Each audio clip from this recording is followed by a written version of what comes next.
जो ताजमहल आपको आज दिखाई देता है, क्या ये हमेशा से ऐसा ही था?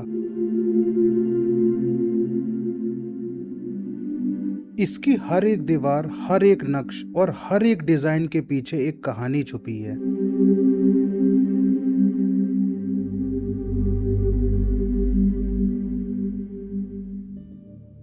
और सबसे इंटरेस्टिंग बात, ताजमहल को सिर्फ एक खूबसूरत इमारत समझना इसकी कहानी का सिर्फ आधा हिस्सा है।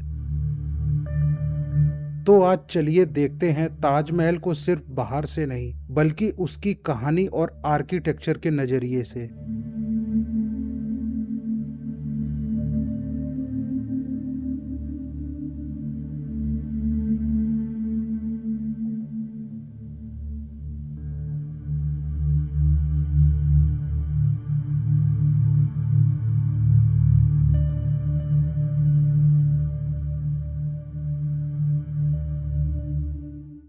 सो hello friends, welcome back to my channel, welcome back to travel with council.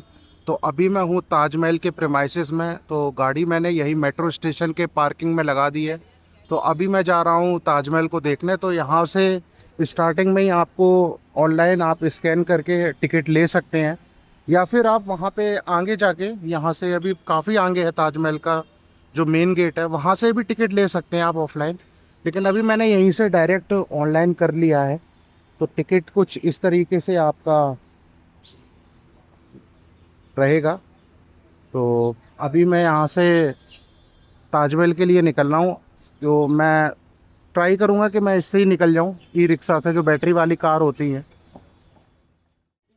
So entry gate से जो ताजमहल की डिस्टेंस है वो 400 मीटर है। तो आपको ये ई रिक्शा से, आप जो बैटरी कार है, इससे जा सकते हैं आप। तो अभी मैं इसी से जाऊँगा। अभी सफिशिएंट लोग नहीं है, जब काफ़ी लोग हो जाएंगे तब ये गाड़ी जाएगी। सो इसका किराया 25 रुपीज़ पर पर्सन है। तो ये आपको ताजमहल के मेन गेट तक पहुंचा देंगे। तो यहाँ से ताजमहल की डिस्टेंस 400 मीटर है। आप वॉक करते हुए भी जा सकते हैं। आप देख रहे हैं ये, और ये सामने मेट्रो स्टेशन है। तो यहीं पे मैंने अपनी गाड़ी पार्किंग में लगा दी है। Bring me into golden sunlight. If I'm going with you, I know we'll get to the other side. Sinking in, I know this feels right. Catching a crazy love, moving through me like a wildfire, like a wildfire.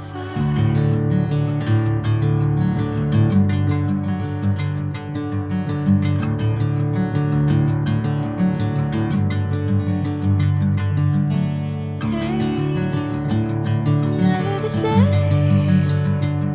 Never you calling my name. I'm taking my sweet time. Hey, whatever the plan, I know I'm holding the best of me out of my head. So ticket और security check complete करने के बाद finally हम ताजमहल के main complex की तरफ आ गए हैं। और ऑनेस्टली कैमरा में ताजमहल जितना ब्यूटीफुल दिखाई देता है, सामने खड़े होकर इसका स्केल और सिमेट्री बिल्कुल अलग एक्सपीरियंस देती है।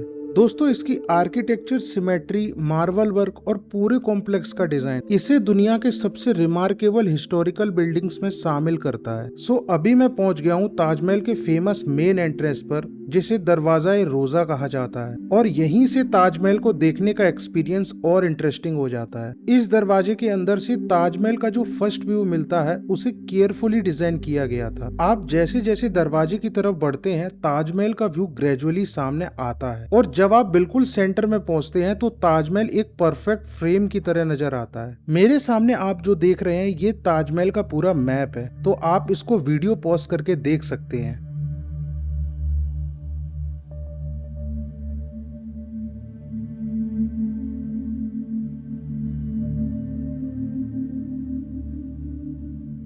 दरवाजे से बाहर आते ही सामने जो व्यू मिलता है, शायद ताजमहल का सबसे आइकॉनिक व्यू है। दोस्तों ताजमहल का एंटायर कॉम्प्लेक्स सिमेट्री पर बेस्ड है। आप लेफ्ट साइड देखिए या राइट साइड देखिए, आर्किटेक्चर में एक रिमार्केबल बैलेंस नजर आता है और इसी सिमेट्री की वजह से ताजमहल को सामने से देखने पर एक बहुत यूनिक सेंस ऑफ परफेक्शन मिलता है। लेकिन इस परफेक्शन के पीछे बहुत डिटेल्ड प्लानिंग और क्राफ्टमैनशिप थी। गाइस अब इसकी थोड़ी हिस्ट्री समझते हैं। मुमताज महल शाहजहां की वाइफ थी और उनकी डेथ 1631 में हुई थी। उसके बाद शाहजहां ने उनकी याद में एक ग्रैंड मौसोलियम बनाने का फैसला किया। ताजमहल का कंस्ट्रक्शन 1630s में शुरू हुआ और मेन कॉम्प्लेक्स को कंप्लीट होने में कई साल लगे और ताजमहल को बनाने में इंडिया के अलग अलग रीजन्स के साथ साथ सेंट्रल एशिया और दूसरे एरिया से आए क्राफ्ट्समैन और आर्टिस्ट ने भी काम किया। यानी ये सिर्फ एक एम्परर की बनवाई हुई बिल्डिंग नहीं थी, ये अपने टाइम के thousands of craftsman, architectures, stone workers और आर्टिस्ट की कंबाइंड क्राफ्टमैनशिप का रिजल्ट थी। अब अगर आप ताजमहल को थोड़ा पास से देखें तो इसका असली ब्यूटी डिटेल में समझ आती है। मैं आपको बता दूं ताजमहल मेनली व्हाइट मार्बल से बना हुआ है, लेकिन सिर्फ व्हाइट मार्बल होना ही इसकी स्पेशलिटी नहीं है। मार्बल पर की गई डेलिकेट कार्विंग, फ्लोरल डिजाइन और इनले वर्क इसे इनक्रेडिबली डिटेल्ड बनाते हैं। इस टेक्निक को परचीन करी या पित्र दौरा कहा जाता है, जिसमें कलर्ड स्टोन को मार्बल में केयरफुली सेट करके डिजाइन क्रिएट किए जाते हैं। दूर से ताजमहल सिंपल और क्लीन नजर आता है, लेकिन पास जाकर देखें तो हर वॉल और हर सेक्शन में इनक्रेडिबली फाइन डिटेलिंग मिलती है।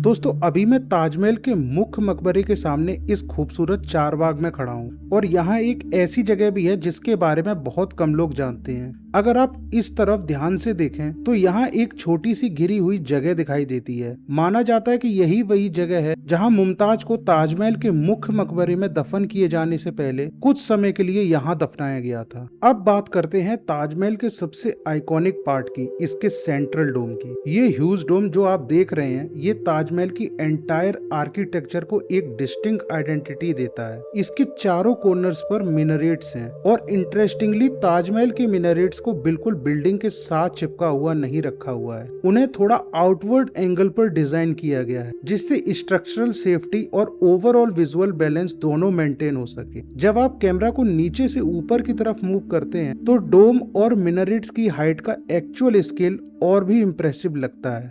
सो सामने आप ताजमहल देख रहे हैं। यहाँ पर अगर आपको कब्र साइड जाना है, जो अंदर साइड अंदर प्रेमाइसेस में जाना है, तो उसका 200 रुपीज़ अलग से चार्जेस है। तो आप यहाँ से टिकट ले सकते हैं। तो स्कैनिंग भी कर करके आप ले सकते हैं टिकट, या फिर ऑफलाइन भी ले सकते हैं सामने से। तो QR कोड जस्ट बगल में है और ऑफलाइन यहाँ से भी ले सकते हैं।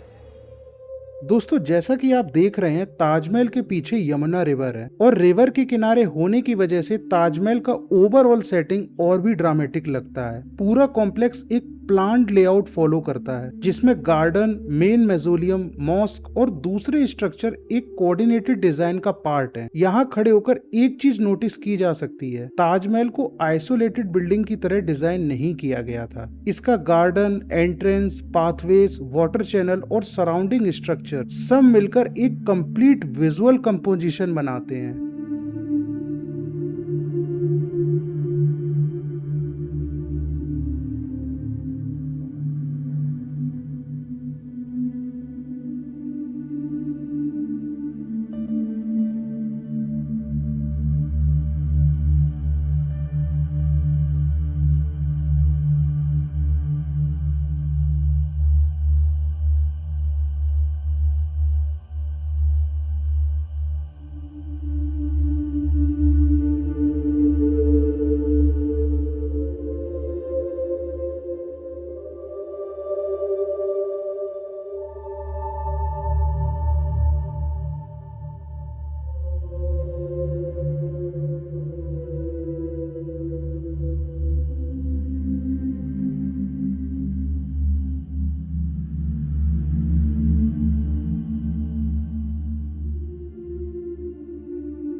सो फ्रेंड्स, इसी के साथ हमारी ताजमहल की ये खूबसूरत जर्नी अब खत्म होती है। अगर आपको मेरे साथ ताजमहल की ये जर्नी पसंद आई हो तो वीडियो को लाइक जरूर करें और ट्रैवल विद काउंसिल को सब्सक्राइब करना बिल्कुल ना भूलें। मैं मिलता हूँ आपसे अगली यात्रा में। तब तक के लिए घूमते रहिए, नई जगह को एक्सप्लोर करते रहिए। Thank you so much.